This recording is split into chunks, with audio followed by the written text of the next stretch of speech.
Africa Content TV.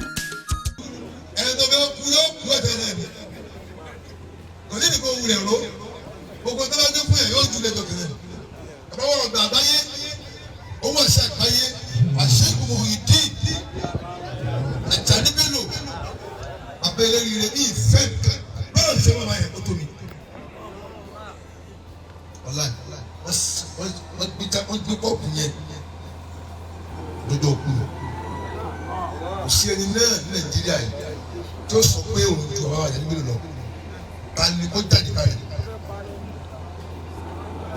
kárí káwọ́ tó jẹ́ gẹ̀ẹ́gẹ́ tó fi sọ fún akóhùn ìjọba yẹn lọ gbogbo ẹni tí o máa ń rákà rárá tábìlì lọ yìí ẹ̀fílẹ̀ káwọ́ ẹ̀yìn ìṣẹ̀lẹ̀ òṣèlú wọ́n lu àbúrákà kùnà síbẹ̀síbẹ̀ wọ́n yé rẹ̀ ẹ̀ wọ́n máa dárí ká lálẹ́ ni àbáwá kan láti lọ ní sẹ́ẹ̀lì inú kan sí mi kẹ́lẹ́ mọ̀ káwọn arábìnrin náà ṣe lórí burúkú ni wọ́n kẹ́lẹ́ mọ̀ ní o ẹ kì í fi hàn yín níṣẹ́ ìfi hàn yín ṣé èyàn làwọn eléyà bẹ̀rẹ̀ kú ẹni tí kò ní ìyẹn ní feelings human feelings kẹ́lẹ́ náà kú kó o máa fi yọ. mo fẹ́ kẹ́ ẹ rí pé kí n tẹ fóònù ní àná ọkọ mo fẹ́ kẹ́ ẹ rí kẹ́lẹ́ mọ̀ káwọn olórí burúkú ìwé sẹ́yìn ẹni yìí tó kú yìí kírun mùmí níbí rẹ náà lẹni yìí wọ́n dẹ̀ mọ̀ pé kírun wọ́n á kú onílẹ̀ nínú ṣé ẹ̀sìn nu gbogbo ẹ̀yin dẹ́ ìlú wa náà bẹ́ẹ̀ understand ní táwọn wí ó yà kẹ́yìn dẹ́ kẹfẹ́ yìí gan ó yẹ káàánú gbígbó ẹ̀mí rẹ̀ ó sí ọ. mo fẹ́ kẹ́ ẹ rí kíní yẹn sẹ́ni kẹ́yìn tó fi mọ ìgbà tí mo rí kíní yẹn ilé ògùn bẹ́ẹ̀ méjì ẹni tó sẹ́ǹdẹ̀ yìí ká tó kọ̀rọ̀ nísìn Abu Aisha bẹ́ẹ̀ lórí ibùdó àbúrò ní Abu Aisha Ọlátúnjí Abánikanda ẹ̀yin tó ń bọ̀ ẹ̀ka ẹ̀wọ̀ mi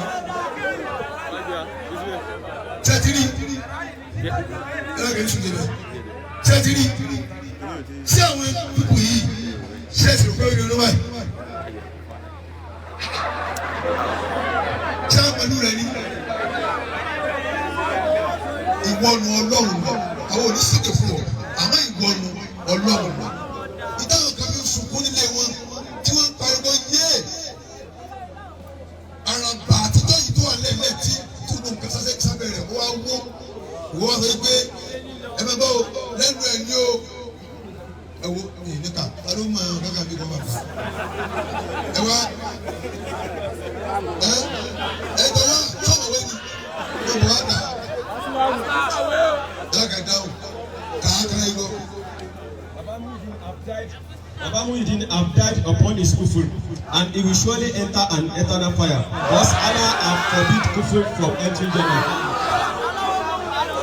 Ẹ jọ dúró náà ẹ tó kọ kiri yìí ń kírun o mùsùlùmí ni o sẹ́ẹ̀sì lẹ́yìn àbórí ibú. Báwo ni wọ́n ṣe gbé oní ìwọ nínú ilẹ̀ Yorùbá tí wọ́n gbẹ̀sì lọ́wọ́ ẹ̀? Ìwọ́nu Ọlọ́run lọ. Ìwọ́nu Ọlọ́run ọba nu. Ètò ń pa wọn lẹ́kún nínú ẹ̀rọ Àjàní Bello ni wọ́n fi ń ṣe pé ó ti lọ wọná. Wọ́n lẹ́tọ̀ àkùtà náà yìí ti wọ̀. Wọ́n lẹ́tọ̀ lábẹ́ láti lọ́wọ́. Ọ̀rọ̀ kan bẹ tó bá sọ́jà ìlú kan pa wọn nítorí pé àwọn èèyàn bẹ̀ mí ń fà mí. Èmi bá yín ṣe eré o. Tó bá di street ẹ mọ̀.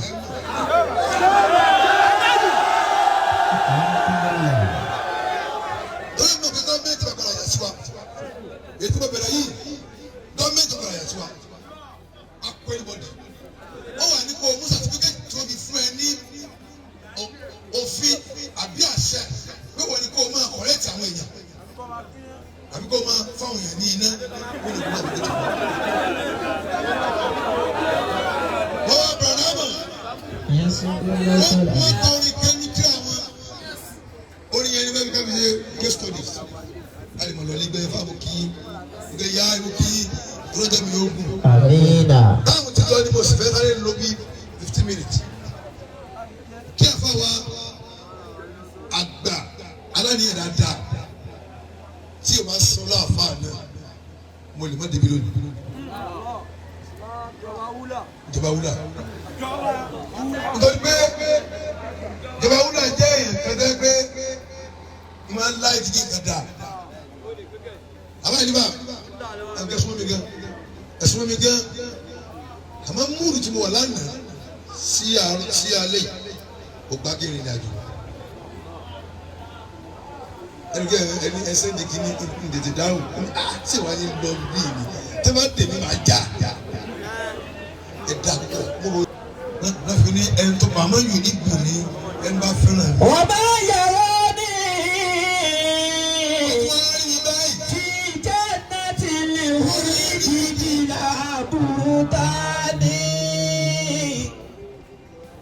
irú ẹni bẹ́ẹ̀ tó ti láìkì mi náà tó bá mú ọ láìkì mi wà mí ó hùwà mí ẹ bá sì wà mí yóò àdìtẹ̀ náà torí ìwà wọn ìwà ẹ̀sìn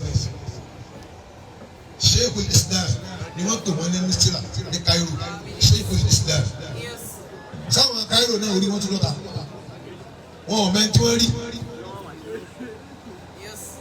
àwọn àdàgbà ọ̀rọ̀ ògùn tẹ̀ ń pa àwọn nǹkan tí ò sọ̀rọ̀ bẹ́ẹ̀ wà múra gẹ́gẹ́gẹ́gẹ́ nítorí pé ẹ̀sìn bọ́lá bá wùrì kan olórí ibùkún ẹ̀ olórí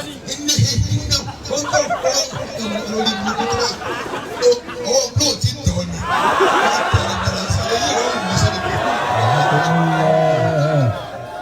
ọwọ́ blóò á tẹ̀ ẹ́ nísì tó bá di wọ́rọ́ sí oró ìyá mi tó mọ̀ tó.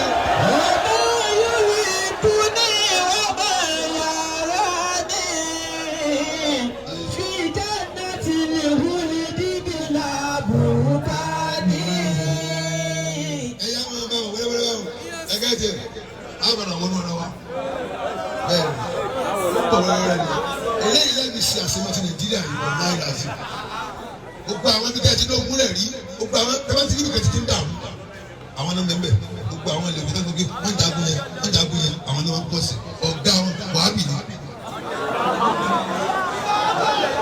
Àwọn ọ̀gá wọn wọ́n burú ìpààyàn.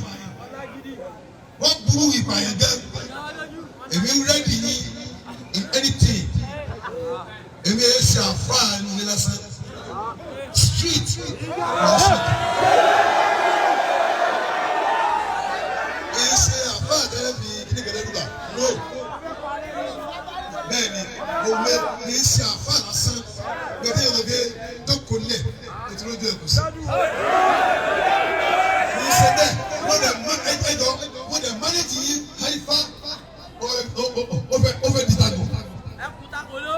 O bẹ di bẹ́ẹ̀ gbọ́ kí lè fẹ́ gẹ́gẹ́ kí lè kó ṣẹlẹ̀ gẹ́gẹ́ ìgbà gbẹ́fẹ́ pọ̀ yìí ẹjọ́ títàlì tẹ́tẹ̀ yìí tá a lágbára àtúmọ̀ wọ́n ní wọ́n wọ̀nyí náà bí ìdìbò wà nìyí ni pẹ̀lú ìyọ̀nù ọlọ́run tó bá fi kákìrù dáadáa yóò fọ̀ àdé náà kákìrù dán yóò fọ̀ àdé náà èrò pọ̀ mẹ́rin àwọn yìí màmú kí.